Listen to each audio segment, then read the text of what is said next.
Dawn came slowly through unfamiliar curtains, painting the room in shades of pale gold and gray. She woke to the smell of yesterday's perfume, the faint scent of powder still on her skin. Somewhere outside, a rooster called, the same sound she'd heard every morning of her life, and yet everything had changed. The bed beside her was warm, strange, and silent. She was a wife now, and that meant something she couldn't yet name. The wedding dress hung ghost-like on the closet door, tulle and lace catching the first light. It seemed impossible that only yesterday she'd worn it, walking down that aisle while the organ played, and everyone she'd ever known watched her become something new, Mrs. Someone, a wife. The word sat heavy in her chest, both thrilling and terrifying in ways she hadn't expected. She lay very still, listening to his breathing. Her husband. Even the word felt foreign on her tongue, though she'd practiced saying it in mirrors for months. James. Jim. My husband. She'd known him 2 years, known him through church socials and chaperone dates, through letters when he was away, and careful kisses on her parents' porch. But this morning, in this borrowed bed, in this rented honeymoon cabin, he was a stranger wearing a familiar face. The sheets were cool and crisp, smelling of ivory soap, and something else she couldn't identify. Her mother had packed them in the trunk along with everything else, the good towels, the carefully folded nightgowns, the toiletries in their modest cases, everything a new bride might need, except the one thing she needed most, answers to questions she'd been too ashamed to ask. She'd gone into marriage the way most girls of her generation did, with whispers and warnings, with her mother's vague advice about duties and being patient and letting him lead. The church had spoken of sanctity and commitment. The bridal magazines had shown her how to set a table and arrange flowers, but no one had prepared her for this peculiar morning, this awakening into a life that looked the same, but felt entirely different. The room smelled of wood smoke and pine. Through the thin walls she could hear morning sounds beginning, a door closing somewhere, water running through pipes, the distant clatter of dishes in another cabin's kitchenette. The world was waking up, carrying on as if nothing had changed, while she lay there feeling like everything had shifted on its axis. Her body felt strange to her, tender, different. She became aware of small sensations, the nightgown twisted around her legs, the unfamiliar weight of the wedding band on her finger, cool and solid and permanent. She touched it without meaning to, turning it slightly, still adjusting to its presence. Yesterday she'd been someone's daughter. Today she was someone's wife.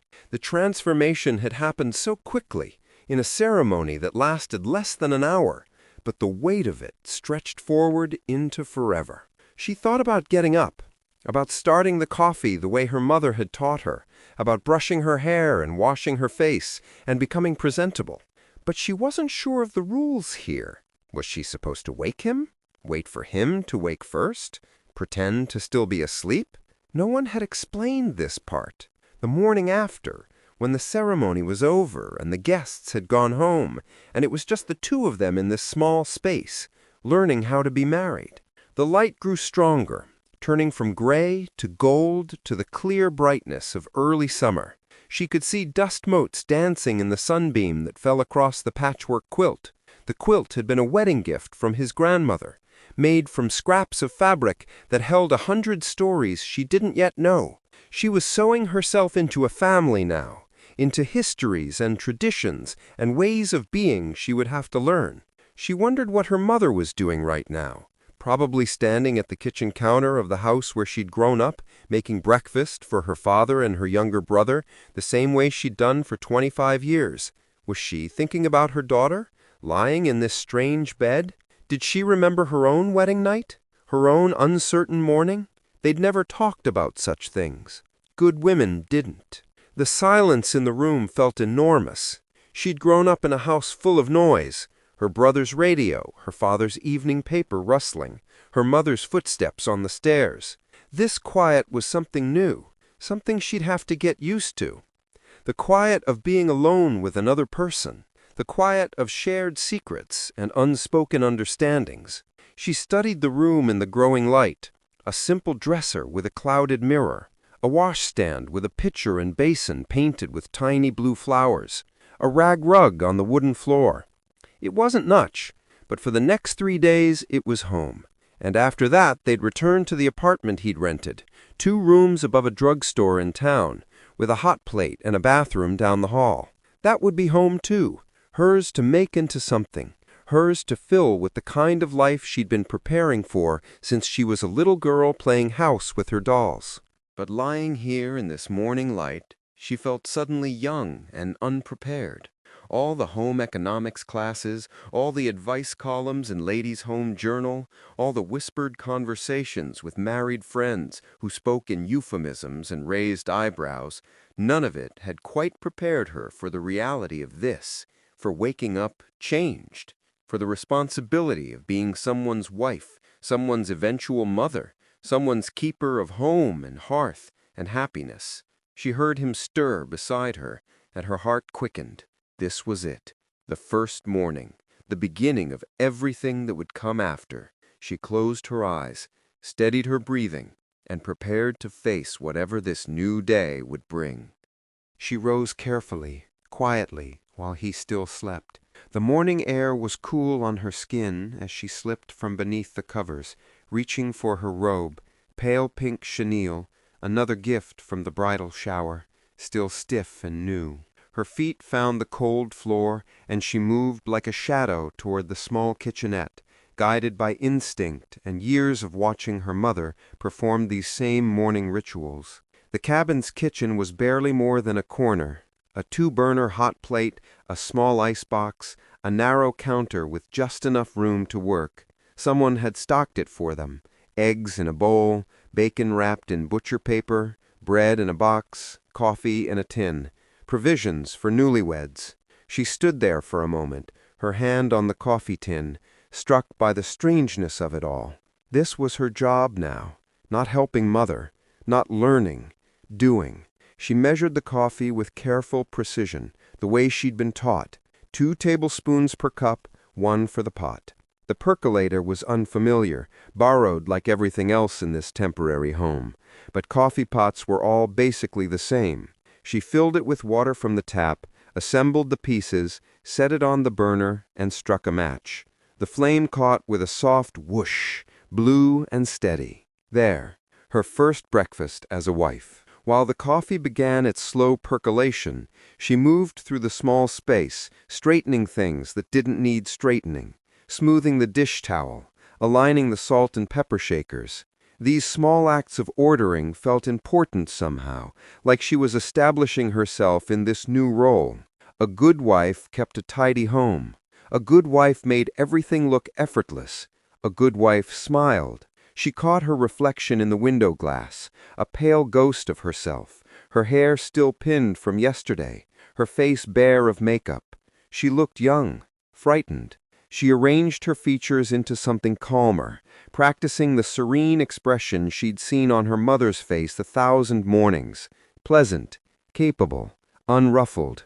No one could know about the nervous flutter in her chest, the uncertainty that made her hands tremble slightly as she cracked eggs into a bowl.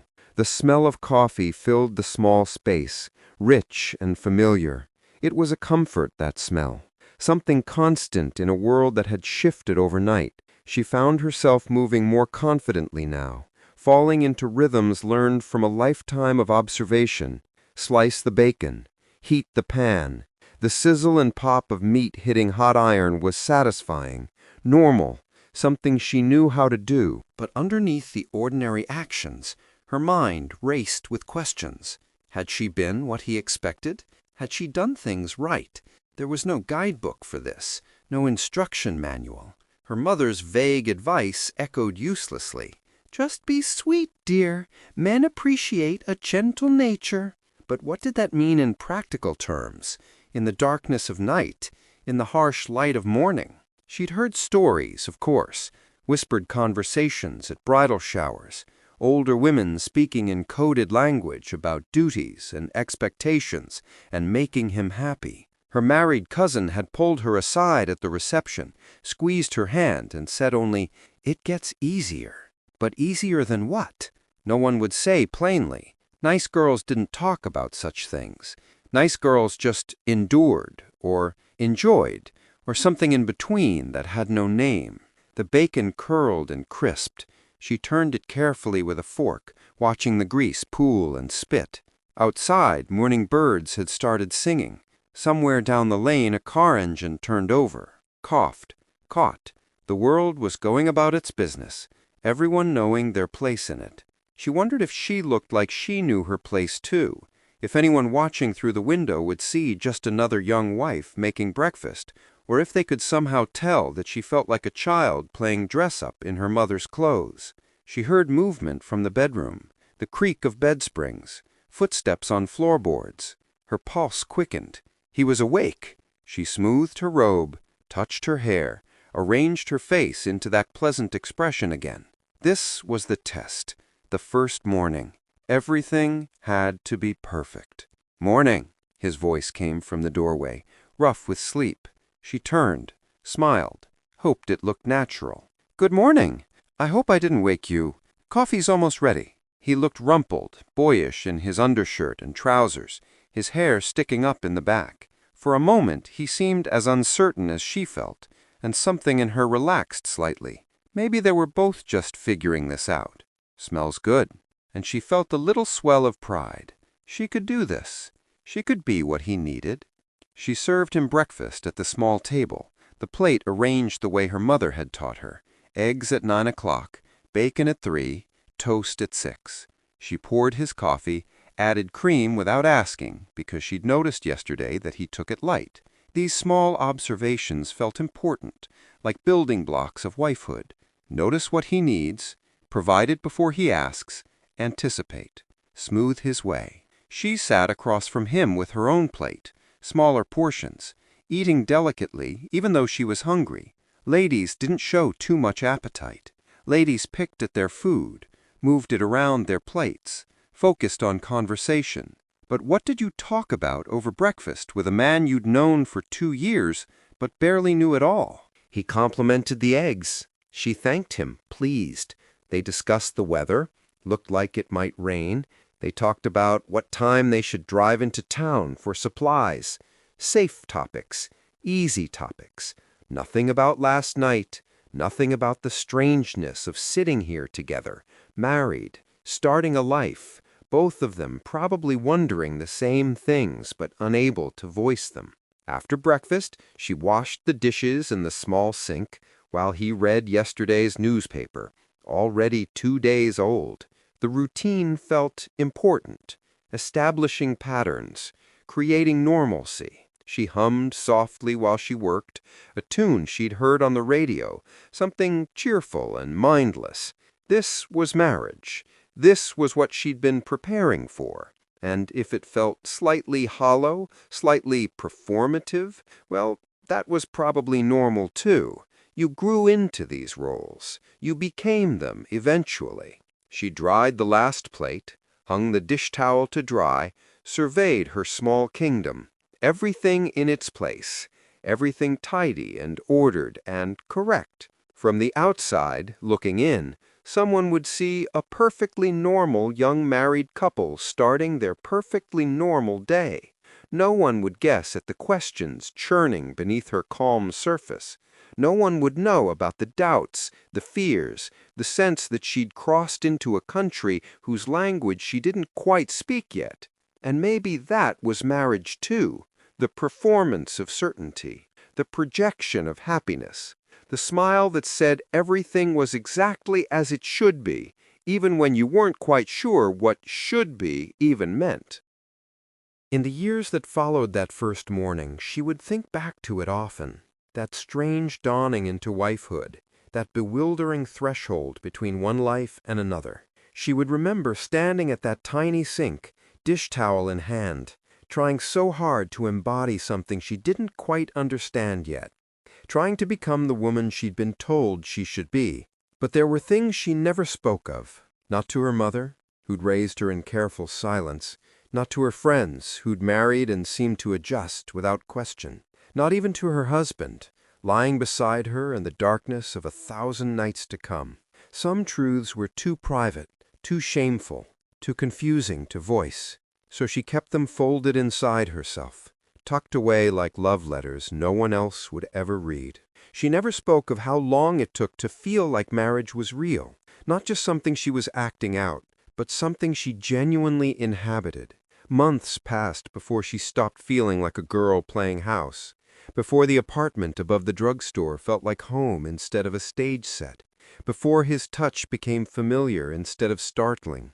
She never spoke of the loneliness, how you could share a bed with someone every night and still feel utterly alone, how there were parts of herself she learned to keep hidden, tucked away in corners he never asked to see, the thoughts she had while washing dishes or hanging laundry or lying awake in the dark, the person she might have been if she'd been born in a different time, a different place, the vague, unnameable wanting for something more than this careful, contained life. She never spoke of the other women she'd see at the market, at church, at the beauty parlor, all of them performing the same careful dance of contentment, all of them with the same bright smiles and pleasant voices, discussing recipes and children and household hints. And sometimes she'd catch a look in someone's eye, a flicker of something beneath the surface, and she'd wonder if they felt it too, this sense of living in a pretty cage. But no one ever said it aloud. No one ever broke the spell. She never spoke of the magazine articles that promised happiness if only she tried harder. Better meals, prettier dresses, more attentive listening, as if joy was a recipe you could perfect through careful measurement. She'd bought every women's magazine, read every advice column, studied every photograph of smiling housewives in spotless kitchens, and she'd tried. Lord, how she'd tried to be prettier, sweeter, more patient, to never complain, never question, never show the messy edges of being human. She never spoke of the conversation she'd had with herself while folding laundry or peeling potatoes, the private debates about whether what she felt was normal or shameful, whether other women experienced that peculiar disconnect between the life they lived and the person they felt like inside, whether anyone else spent quiet moments imagining different versions of themselves, bolder, freer, fuller versions that would never exist outside her head. She never spoke of the relief she sometimes felt when he left for work in the morning, how she'd stand at the window and watch him drive away, then turn back to the apartment and exhale. Hours of solitude stretching ahead, hours when she didn't have to perform, didn't have to maintain that pleasant expression, didn't have to be anyone but herself. She felt guilty about that relief. What kind of wife was glad to be alone? She never spoke of the moments of genuine tenderness either, the times when marriage felt like more than just duty and expectation. The winter evening he brought home flowers for no reason, the night she was sick and he made her tea, awkward and unpracticed but trying. The quiet Sunday mornings when they'd lie in bed reading the paper together, legs tangled, comfortable in their silence. These moments were real too, maybe more real than anything, but they existed alongside everything else, complicated and contradictory. She never spoke of how pregnancy changed things, how the baby growing inside her felt like both a gift and a surrender, how becoming a mother meant burying even deeper the girl she used to be, how she'd stand in the nursery they'd painted yellow, hand on her swelling belly, feeling love and terror and grief all mixed together. Grief for the freedom she'd never really had, grief for the possibilities that were closing, one by one, but also joy, complicated, messy, impossible to explain joy. She never spoke of the day she realized she'd become her mother, standing at the kitchen counter, 30 years old, 3 children asleep upstairs, her husband reading the evening paper in the next room, standing there slicing bread for tomorrow's lunches, and suddenly seeing herself from outside, the same careful movements, the same quiet efficiency, the same unreadable expression her mother had worn. She'd spent her whole life watching her mother's performance, and now she was giving the same show. Had her mother felt this way too? Had her grandmother? How far back did this silence go? She never spoke of the women's magazines that started changing in the 60s, the articles that asked if housewives were happy, the books that suggested maybe this wasn't enough.